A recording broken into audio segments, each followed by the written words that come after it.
Thanks, everyone. Web3 gaming has gotten a pretty bad rap in the last few years. It's been plagued by misinformation and scandals, inextricably, and I might add, incorrectly, tied to the performance and the volatility of cryptocurrencies. And to be honest, it's been dominated by some pretty underwhelming games. So it's no wonder that the wider world has taken a somewhat negative view of the Web3 gaming as a whole. Inconvenient as that negativity is, it actually provides us, and by us I mean every single builder in the space, with the single biggest opportunity to create a dynasty which will come to not only dominate, but I think define modern gaming.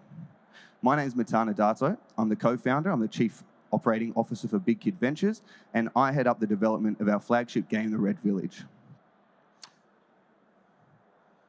Let me just figure this out. Cool. Now, before we get into it, and for those of you that aren't familiar with our game, The Red Village is a dark and fantastical world of risk, reward, and captivating lore. Targeted at the traditional gaming market, it leverages best-in-class gameplay, story, and design, combining them with industry-leading technology, developments that allow decentralized distribution of bounty, and true asset ownership for players.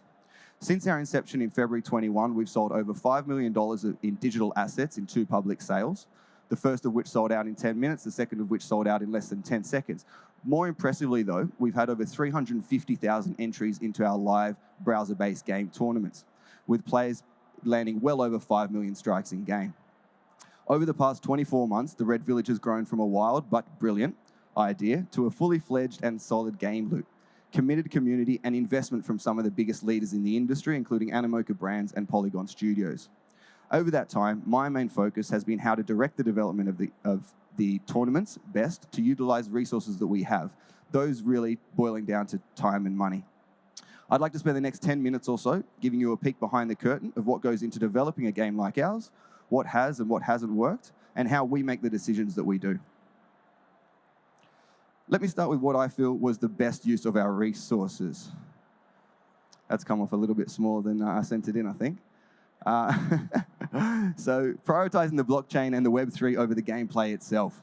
With everything that's possible using this novel and developing tech, it is sometimes easy to lose focus and forget that the game and fun should always be at the basis of every decision. When TRV started out, we went too hard trying to do everything on the blockchain and our tech to flex everything that our blockchain and tech team can do, to the detriment, I think, of the game itself. This largely meant that we tried to record just too many elements on chain. It took a lot of time to develop, it was expensive to develop, and it was expensive to execute transactions, especially as our player base grew and the number of tournaments that we entered increased. Being so blockchain forward sounded great in the context of the blockchain world, and I think positioned us as innovative and capable, but at the end of the day, players just didn't really care. Graphics, UI, and UX are all very important. They make engaging with the game intuitive, they reduce friction, and it's just fun to play a game that looks cool. But players' attention quickly veers away from the graphics to the game itself, which is why it's vital to make sure that the game itself is engaging. Now, it's a bit of a trope, but that doesn't make it any less true. A week in the Web3 world is like a month in the Web2, and a month is more like, eternity. Because of this, there's this ever-present drive to get your content out, to get updates and development out as soon as possible. Truth is, though, that doing this can result in less testing, less feedback, and overall an underwhelming result. This last one might sound a little funny, if you can read it, but let me be clear. It's without a doubt important to have a plan and a direction for your project, but being overly strict with your roadmap can be detrimental. At the end of the day, the game is about the players and the community. Because of this, our team feel a strong commitment and responsibility to hit the targets and the markers that we set. Truth is, though, that doing right by the community and the game will at some point likely mean updating the roadmap. Whether it is postponing the release of a certain update because it isn't quite ready, or getting rid of an entire feature because an earlier version just wasn't well received. Your community is coming on this journey with you, so as long as you communicate the decision with them, at the most part, they'll understand, and more often than not, they'll be thankful for it.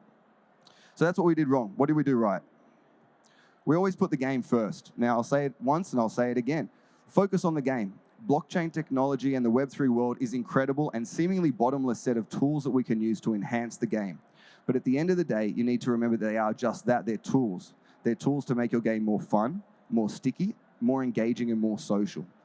So what does being game first mean? You're going to want to focus on the game loop.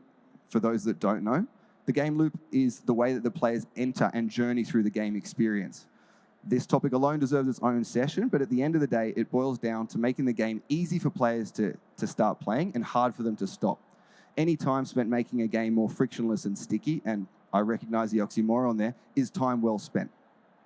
Being game first also means keeping the game fresh. Now, there's a myriad of ways to do this. You can host regular and varied tournaments, or you can encourage players with different incentives. The trick here is to use existing tech and features in new and interesting ways. The benefit is twofold.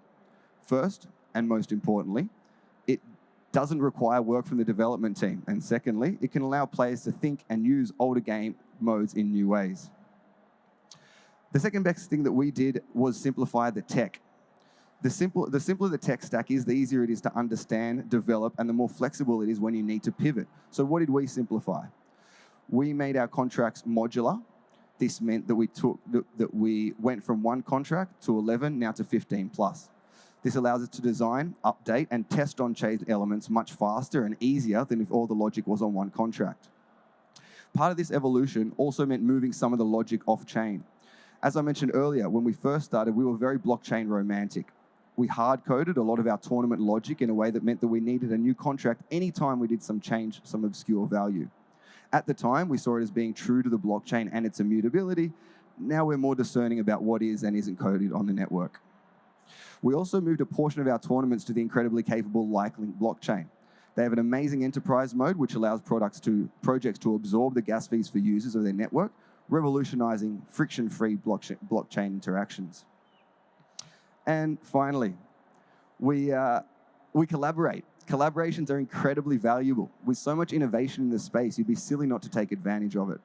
The benefit here, again, is twofold. First, you get to use someone else's tech team and experience and expertise.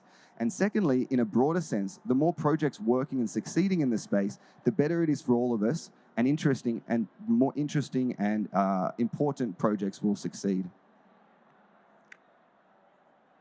So all of that is well and good, but how do you go about making the decisions? I'd say the first thing that you want to do is assemble the right team. First, surround yourself with a team that isn't just intelligent, capable, and innovative, but who are really engaged and share your passion and vision for the project. You'll want to listen to the community.